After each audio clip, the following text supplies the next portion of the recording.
ମାସର ଶୁକ୍ଳପକ୍ଷ ଏକାଦଶୀର ନାଁ ହେଉଛି ଜୟା ଏକାଦଶୀ। ତେବେ 2026 ମସିହାରେ ଏଇ ଯେଉଁ ଏକାଦଶୀ କେବେ ପାଳନ କରାଯିବ ଏବଂ କିଭଳି ଭାବରେ ପାଳନ କରାଯିବ ଏବଂ ଏଇ ଯେଉଁ ଏକାଦଶୀର ଯେଉଁ ମାହାତ୍ମ୍ୟ କ'ଣ ରହିଛି ସେ ବିଷୟରେ ଆମେ ଜାଣିବା। ଯୁଧିଷ୍ଠିରଙ୍କର ପ୍ରଶ୍ନରେ ଶ୍ରୀକୃଷ୍ଣ ତାଙ୍କୁ ଏହାର ମାହାତ୍ମ୍ୟ ମଧ୍ୟ କହିଛନ୍ତି। ଏ ଯେଉଁ ଜୟା ଏକାଦଶୀର ତାର ମାହାତ୍ମ୍ୟ କହିଛନ୍ତି ଏବଂ ଏହି ଏକାଦଶୀ ଅତ୍ୟନ୍ତ ପବିତ୍ର ଏବଂ ସେ ପାପନାଶକ। ଏହା ମଧ୍ୟ ସମସ୍ତ କାମନା ପୂରଣକାରୀ ଏବଂ ମୋକ୍ଷ ପ୍ରଦାୟକ ମଧ୍ୟ ଏଇ ଯେଉଁ ଜୟା ଏକାଦଶୀ। ପଦ୍ମ ପୁରାଣରେ ଥିବା ଏଇ ଯେଉଁ ଜୟା ଏକାଦଶୀର କାହାଣୀ ଅତ୍ୟନ୍ତ ରୋଚକ।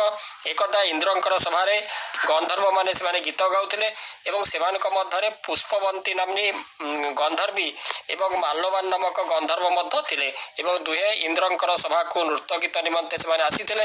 କିନ୍ତୁ ପରସ୍ପର ପ୍ରତି ଆକର୍ଷଣ ଫଳରେ ଦୁହେଁ କାମାବିଷ୍ଟ ହୋଇପଡ଼ିଥିଲେ ଏବଂ ଏଇ ଯେଉଁ ଚିତ୍ତ ବିଭ୍ରମ ଫଳରେ ସେମାନଙ୍କର ନୃତ୍ୟ ଏବଂ ଗୀତରେ ଶୁଦ୍ଧତା ରହିଲା ନାହିଁ। ତାହା ଇନ୍ଦ୍ରଦେବଙ୍କୁ ଅପମାନିତ ଏବଂ କ୍ଷୁବ୍ଧ ମଧ୍ୟ କଲା। ଦୁହିଁଙ୍କୁ ଧିକ୍କାର କରି ସେ ଅଭିଶାପ ଦେଲେ ଯେ ତୁମେ ଦୁହେଁ ପିଶାଚ ହୋଇ ତୁମେ ମର୍ତ୍ତକୁ ଯିବ ଏବଂ ନିଜର କୃତକର୍ମର ଫଳ ତୁମେ ଭୋଗ କରିବ।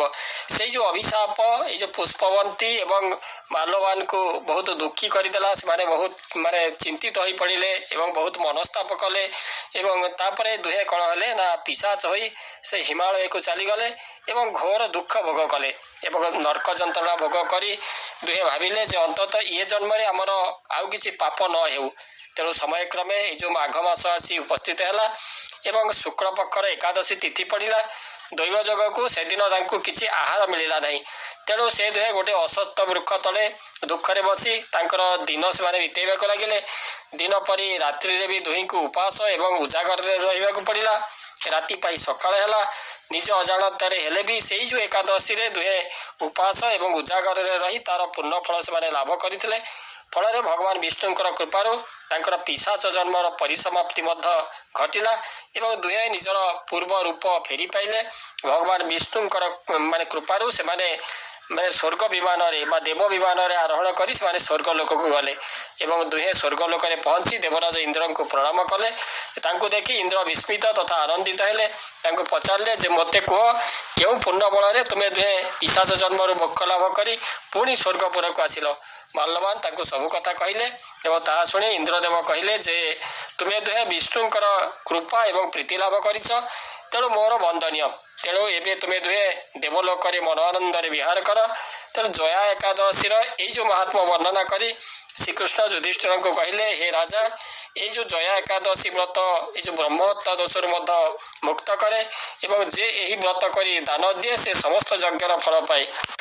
ତେବେ ଏଇ ଯେଉଁ ଜୟା ଏକାଦଶୀକୁ ଭୌମୀ ଏକାଦଶୀ ଭାବରେ ମଧ୍ୟ ପାଳନ କରାଯାଏ। ତାର ଆଉ ଗୋଟେ ନାଁ ହେଉଛି ଭୌମୀ ଏକାଦଶୀ। ଏଇ ଯେଉଁ ଏକାଦଶୀ ପାଳନ କଲେ କିନ୍ତୁ ଅନ୍ନ ଭକ୍ଷଣ କରିବା ସମ୍ପୂର୍ଣ୍ଣ ଭାବରେ ନିଷିଦ୍ଧ। ଏକାଦଶୀ ଫଳାହାର କରାଯାଏ କିମ୍ବା ଫଳର ଆପଣ ରସ ପିଇପାରିବେ, ଫଳ ଜୁସ୍ ପିଇପାରିବେ, କିନ୍ତୁ ଫଳାହାର ବ୍ୟତୀତ ଅନ୍ନ ଭୋଜନ ହେଉଛି ନିଷିଦ୍ଧ। ଯାହାଫଳରେ କି ଯଦି ଆପଣ ଅନ୍ନ ଭୋଜନ କରି ଏକାଦଶୀ ବ୍ରତ କଲେ ତାହେଲେ ଆପଣଙ୍କୁ ପାପ ଲାଗିଲା। ଆଉ ଏଇ ଦିନ କ'ଣ ଏକାଦଶୀ ଦିନ ତୁଳସୀ ପତ୍ର ଛିଣ୍ଡେଇବା ଅନୁଚିତ, ତୁଳସୀ ଠାରେ ଜଳ ଦେବା ମଧ୍ୟ ଅନୁଚିତ ଏବଂ ତୁଳସୀ କାରଣ ଏଇ ଦିନ ତୁଳସୀ ଦେବୀ ମଧ୍ୟ ଏକାଦଶୀ ବ୍ରତ ପାଳନ କରନ୍ତି ଏବଂ ତୁଳସୀଙ୍କର ଆପଣ ବିଧିପୂର୍ବକ ପୂଜା କରିବେ ଏବଂ ଭଗବାନ ବିଷ୍ଣୁ ଏବଂ ମା ଲକ୍ଷ୍ମୀଙ୍କର ଯୁଗଳ ଭାବରେ ତାଙ୍କର ପୂଜାର୍ଚ୍ଚନା ମଧ୍ୟ କରାଯାଏ। ପ୍ରଥମେ ପ୍ରାତଃ କାଳରେ ଯେଉଁ ସ୍ନାନାଦି କାର୍ଯ୍ୟ ସମାପନ ପୂର୍ବକ ଯଦି ଗଙ୍ଗା ଜଳ ଅଛି, ଗଙ୍ଗା ଜଳରେ ନେଇକିରି ଆପଣ ଗୋଟେ ପାତ୍ରରେ ରଖି ସେଥିରେ ଗଙ୍ଗେତି ଯମୁନେ ଚୈବ ଗୋଦାବରୀ ସରସ୍ୱତୀ ନର୍ମଦେ ସିନ୍ଧୁ କାବେରୀ ଜଳେସ୍ମିନ୍ ସନ୍ନିଧଂ କୁରୁ କହି ସେଇ ପାଣିରେ ଆପଣ ସ୍ନାନ କରିବେ କିମ୍ବା ନଦୀ ପୁଷ୍କରିଣୀରେ ସ୍ନାନ କଲେ ମଧ୍ୟ ସେଇ ଯେଉଁ ନଦୀ ପୁଷ୍କରିଣୀକୁ ତାର ଜଳକୁ ଗଙ୍ଗା ଜଳ ମନେ କରି ସେଇଭଳି ଭାବରେ ଗଙ୍ଗେତି ଯମୁନେ ଚୈବ ଗୋଦାବରୀ ସରସ୍ୱତୀ ନର୍ମଦେ ସିନ୍ଧୁ କାବେରୀ ଜଳେସ୍ମିନ୍ ସନ୍ନିଧଂ କୁରୁ କହି ଆପଣ ସ୍ନାନ କରିବେ। ତାପରେ ସୂର୍ଯ୍ୟଙ୍କୁ ଆପଣ ଜଳ ଅର୍ପଣ କରିବେ, ଜଳ ଅର୍ଘ ଅର୍ପଣ ଦେବେ। ପିତ୍ତଳ କିମ୍ବା ତମ୍ବା ଢଳରେ ଆପଣ ଜଳ ନେଇ ଜବାକୁଷ୍ମ ଶଙ୍କାଶଂ କାଶ୍ୟପେୟଂ ମହାଦ୍ୟୁତିଂ ଧନ୍ତାରି ସର୍ବ ପାପଗ୍ନ ପ୍ରଣତସ୍ମି ଦିବାକରଂ ସୂର୍ଯ୍ୟ ଦେବତାଙ୍କୁ ଜଳ ଅର୍ପଣ କରିବେ, ତୁଳସୀ ପୂଜା କରିବେ। ତାପରେ ଘରେ ଯାଇ ଆପଣ ଠାକୁରଙ୍କର ଫଟୋ କିମ୍ବା ମୂର୍ତ୍ତି ରଖିଛନ୍ତି ସେଥିରେ ସଂକଳ୍ପ କରି ପୂଜା କରିବେ। ପଞ୍ଚ ଉପଚାରରେ ଧୂପ ଦୀପ ଗନ୍ଧ ପୁଷ୍ପ ନୈବେଦ୍ୟ ଦେଇ ଆପଣ ପୂଜା କରିବେ ଏବଂ ସଂକଳ୍ପ କରିସାରିବା ପରେ ଯେଉଁ ଆପଣଙ୍କର ଲକ୍ଷ୍ମୀ ନାରାୟଣଙ୍କର ଯୁଗଳ ମୂର୍ତ୍ତିର ପୂଜା କରିବା ଅଧିକ ଶୁଭ ଫଳ। ଏବଂ ତାପରେ କ'ଣ ହେଉଛି ନା ଏ ବର୍ଷ 2026 ମସିହା ମାଘ ମାସର ଶୁକ୍ଳପକ୍ଷର ଯେଉଁ ଏକାଦଶୀ ଏ ତିଥି ଆରମ୍ଭ ହେଉଛି 28 ଜାନୁଆରୀ ବୁଧବାର ଦିନ। ଏଇ ଯେଉଁ ସନ୍ଧ୍ୟା 4:37 ଆରମ୍ଭ ହେଉଛି ଏକାଦଶୀ ତିଥି। 28 ତାରିଖ ଦିନ ବୁଧବାର ସନ୍ଧ୍ୟା 4:37 ଏଇ ଯେଉଁ ଏକାଦଶୀ ତିଥି ଆରମ୍ଭ ହୋଇ ତାର ସମାପନ ହେଉଛି 29 ଜାନୁଆରୀ ଗୁରୁବାର ଦ୍ୱିପହର 1:55 ପର୍ଯ୍ୟନ୍ତ ଏଇ ଯେଉଁ ରହୁଛି ଏକାଦଶୀ ତିଥି। ତେଣୁ ଏଇ ଯେଉଁ ମାଘ ମାସର ଆମର ଶୁକ୍ଳ ପକ୍ଷର ଯେଉଁ 2026 ଏକାଦଶୀ ଜୟା ଏକାଦଶୀ ବା ଭୂମି ଏକାଦଶୀ ସେ ପାଳନ କରାଯିବ 29 ଜାନୁଆରୀ 2026 ଗୁରୁବାର ଦିନ ଏଇ ଯେଉଁ ଏକାଦଶୀଟି ପାଳନ କରିବା ବିଧେୟ। ଏବଂ ୟାର ଯଦି ଆମେ ଦେଖିବା ଏଇ ଯେଉଁ ପ୍ରାତଃ କାଳରେ ଯେଉଁ ପୂଜା କରିବାର ଯେଉଁ ଶୁଭ ମୁହୂର୍ତ୍ତ କ'ଣ, ପୂଜା କରିବାର ଶୁଭ ମୁହୂର୍ତ୍ତ ରହୁଛି ସକାଳ 5:52ରୁ 7:11 ମଧ୍ୟରେ ଏବଂ ସନ୍ଧ୍ୟା କାଳରେ ପୂଜା କରିବାର ଯେଉଁ ମୁହୂର୍ତ୍ତ ରହୁଛି ସନ୍ଧ୍ୟା 5:55ରୁ 7:17 ଏହା ମଧ୍ୟରେ ଆପଣ ସନ୍ଧ୍ୟା କାଳର ପୂଜା କରିବେ। ଏବଂ ରାହୁ କାଳ ରହୁଛି ଆପଣଙ୍କର ଦ୍ୱିପହର 1:30ରୁ 3ଟା ପର୍ଯ୍ୟନ୍ତ। ତାପରେ ରହୁଛି ଭଦ୍ରା ରହୁଛି ସେଇଟା 7:11ରୁ 1:55 PM ପର୍ଯ୍ୟନ୍ତ ଏ ମଧ୍ୟ ରହୁଛି ଭଦ୍ରା କାଳ।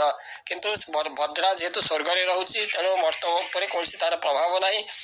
ଏବଂ ଦ୍ୱାଦଶୀ ତିଥି ପ୍ରାରମ୍ଭ ହେଉଛି 29 ଜାନୁଆରୀ ଶୁକ୍ରବାର ଦ୍ୱିପହର 1:56ରେ ଆରମ୍ଭ ହେଉଛି। ତେଣୁ ଦ୍ୱାଦଶ ତିଥି ସମାପନ ହେଉଛି 30 ଜାନୁଆରୀ ଶୁକ୍ରବାର ଦିନ। ସେ ହେଉଛି ସକାଳ 11:07ରେ ତାହା ଶେଷ ହେଉଛି। ତେଣୁ ଏଇ ଯେଉଁ ଜୟା ଏକାଦଶୀ ବା ଭୂମି ଏକାଦଶୀ ସେ ପାଳନ କରାଯିବ 29 ତାରିଖ ଦିନ ଗୁରୁବାର ଦିନ ପାଳନ କରାଯିବ। ତେଣୁ ଏଇ ଦିନ ତ ଆପଣ କିଭଳି ଭାବରେ ପ୍ରାତଃ କାଳର ପୂଜା ଏବଂ ସନ୍ଧ୍ୟା କାଳର ପୂଜା ଏଭଳି ଭାବରେ କରାଯାଏ ଏବଂ ପୂଜାର ମଧ୍ୟ ଅନେକ ସୁଫଳ ମଧ୍ୟ ରହିଛି ଏଇ ଯେଉଁ ଜୟା ଏକାଦଶୀ ପାଳନ କରିବା ଦ୍ୱାରା, ଯାହାକି ଜନ୍ମ ମୃତ୍ୟୁ ଚକ୍ରରୁ ମୁକ୍ତି ମିଳେ, ସମସ୍ତ ପାପ ବିନାଶ ହୁଏ। ତେଣୁ ବ୍ରତ ପାଳନ ମଧ୍ୟ କରିବାକୁ ପଡ଼ିଥାଏ। ବ୍ରତ ପାଳନ କରିବେ 30 ଜାନୁଆରୀ ଶୁକ୍ରବାର ଦିନ ସେଇ ଯେଉଁ ସକାଳ 7:10ରୁ 9:20 ମଧ୍ୟରେ ବ୍ରତ ପାଳନ କରାଯାଏ। କୌଣସି ବ୍ରାହ୍ମଣଙ୍କୁ ଆପଣ ଭୋଜନ ଦେଇସାରିବା ପରେ, କୌଣସି ଦରିଦ୍ର ବ୍ୟକ୍ତିଙ୍କୁ ଭୋଜନ ଦେବା ପରେ ତାପରେ ଆପଣ ଆପଣଙ୍କର ବ୍ରତ ପାଳନ କରି ଆପଣ ଭୋଜନ କରିବେ। ତେଣୁ ଏଇଭଳି ରହିଛି ଯେ ଭଗବାନ ବିଷ୍ଣୁଙ୍କର ପ୍ରୀତି ପାଇଁ ଏ ଯେଉଁ ଜୟା ଏକାଦଶୀ ବା ଭୂମି ଏକାଦଶୀ ଏଭଳି ଭାବରେ ପାଳନ କରାଯାଏ।